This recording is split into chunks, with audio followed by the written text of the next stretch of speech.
Hi everyone, it's me, Tim. Today I want to talk about solo versus party character control. This is something that was asked most recently, I think it's been asked several times, but it was asked most recently by Tom Fons, who asked, I was wondering if you could go over your thoughts on full party control versus only controlling your character. I view this separately from the full party creation versus individual character creation debate. Was the lack of full party control in Arcanum due to multiplayer? I know it was that case for Neverwinter Nights 1. First of all, good question. And I could have sworn, like, I was going to say swear words, that I have done this before. I have a memory of talking about it, and I know people have asked it before. So maybe I thought about doing it and didn't, or maybe I just answered it in a comment and didn't make a video for it. But it has been asked a lot. I looked through my own videos. I couldn't find it. So I decided, okay, I'm going to make a video. We're going to talk about this. And then when people ask in the future, I can just say, hey, look at this video. So talking about when you play an RPG, whether you control just a single character or an entire group. There's a lot that can be said for this. I think if you look at the entire body of my work, you can see I've done both. I've had it where you control a single person. Even if companions join, you do not control them. Then I've done ones where you create and control the entire group. You control everything that they do.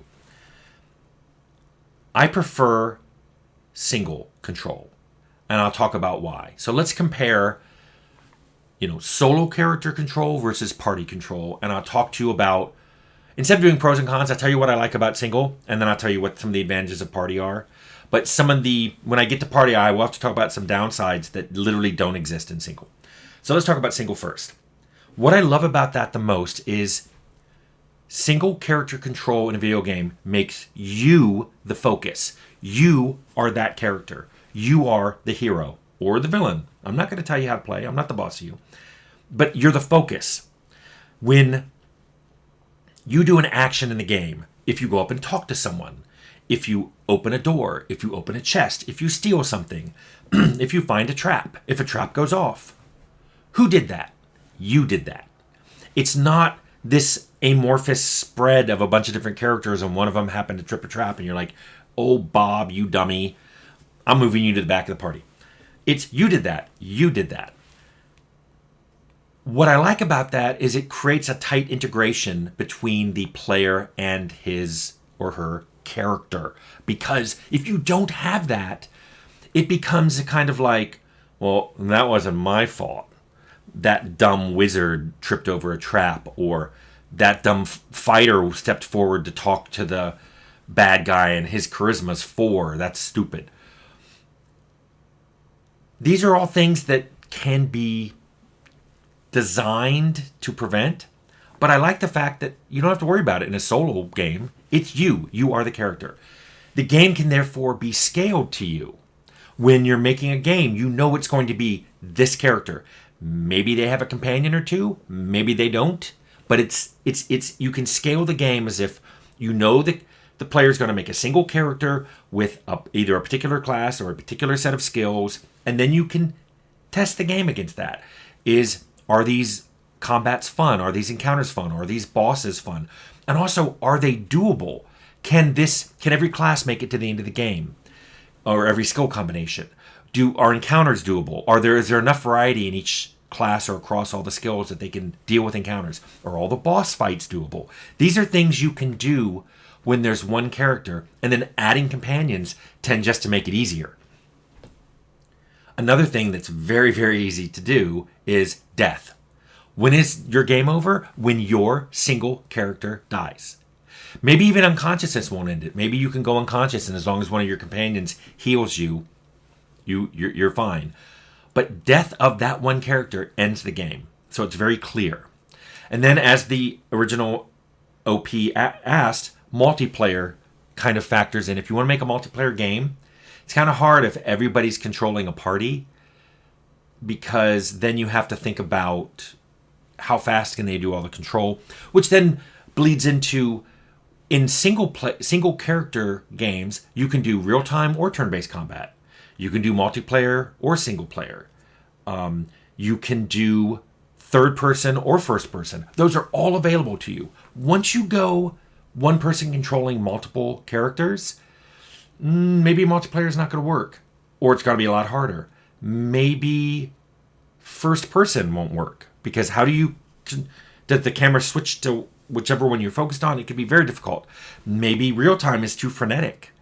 Although there are real time games that have you control a party.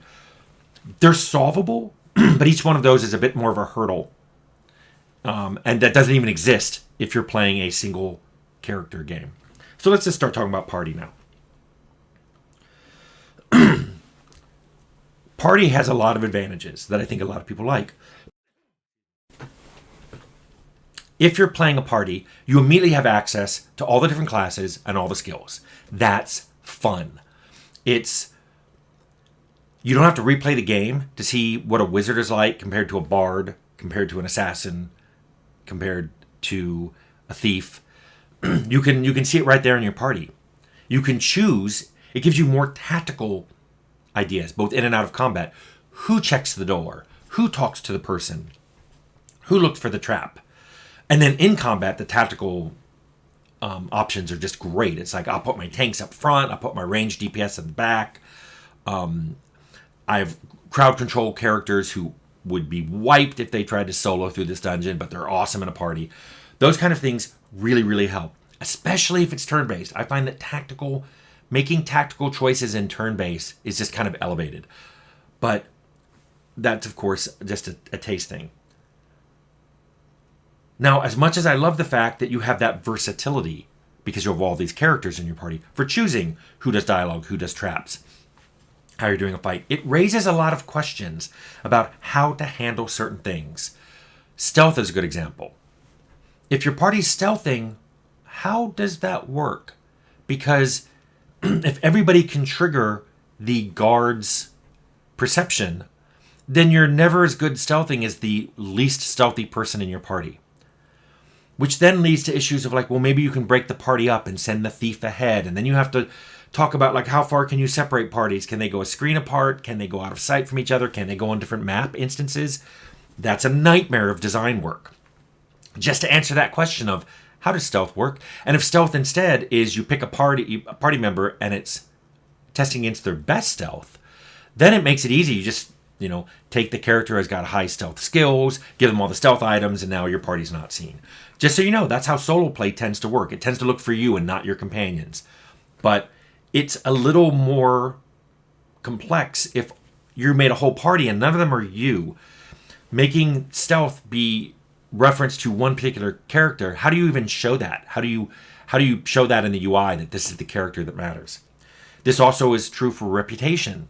If your party enters an area and one of the characters kills an NPC, most games just treat it like, well, the entire party's reputation is tanked. You don't have a individual character reputation. You have a party reputation, which makes it strange, especially if your party can have something in it like a paladin and an assassin. That's why in Temple we didn't allow that combination by doing alignment partitioning. But it raises a lot of questions if you're going to have a party control. And these are questions you're going to have to answer as a designer, and they're going to have to make sense to the player base.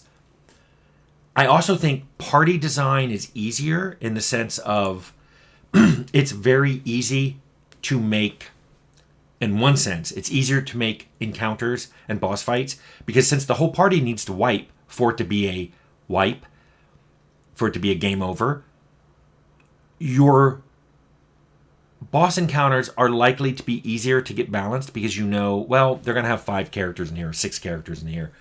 He can be a little tougher because it doesn't matter if 3 of them get knocked down, they can still win with the other 2. However, and I'll throw in, it also makes it easier if your game has class or skill restricted items. Like if you have, here's a sword that only thieves can use, or here's armor that requires an armor skill of at least 70 to wear. Because you have a lot of people in your party, you can usually, and you made them and you control them, it's usually easier for you to move those restricted items around and be able to use it. Where if it was a solo character play, you're playing a wizard, like, well, I guess I won't use that sword or that armor. So it just ends up with more junk items to cart back and sell. However, I talked about testability when I was talking about single player. It is very hard to test group controlled RPGs. And the reason for that is there may be unwinnable party combinations. In fact, it's really likely there are, but it's hard to find them. The more class, race, character choice point combinations there are, it's exponential. And if you think it was bad in single player, once you add 5 players, you've just added +5 to that calculation which is exponential in all the different combinations you're going to have to test. Good luck with that. When I did Temple, which was you made a whole party and controlled the whole party, I spent a good amount of time looking for unwinnable combinations. The toughest party I played was an all halfling, all bard party. And that was tough because there's only so many things you can do with bards. And it was a tough thing to play. I did manage to finish the game with it, but it was much harder than other parties I made. And the best parties were the ones that were a good mix. All something parties, all wizard parties, all thief parties are just inherently hard. But you have to test all those combinations. And that is going to be something that's more difficult to do. So I think a lot of this can be summed up as you as the designer should do the one that your taste drives you towards, but understand that the solo one is limiting in player option, and the party-based one is going to require a lot more work from you design-wise. There's a lot more things you're going to have to test. There's a lot more things you're going to have to think about, like the stealth and reputation issues I talked about. You're going to have to decide those. And you're making this choice. So again, I don't like it when people go, I want to do this, and I'm going to ignore the consequences of my design decisions. If you choose to do this in your game, accept these design decisions as ones you're going to have to make. Personally, that's why I like Solo 1.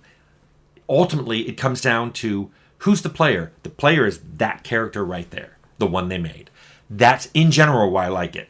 Yes, it comes with a lot of work already solved for you in terms of who gets seen for stealth and whose reputation's affected.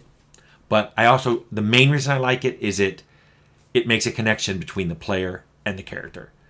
So, Tom Fons, I hope this answered your question, and I know a lot of other people have asked this question too, so there's your answer.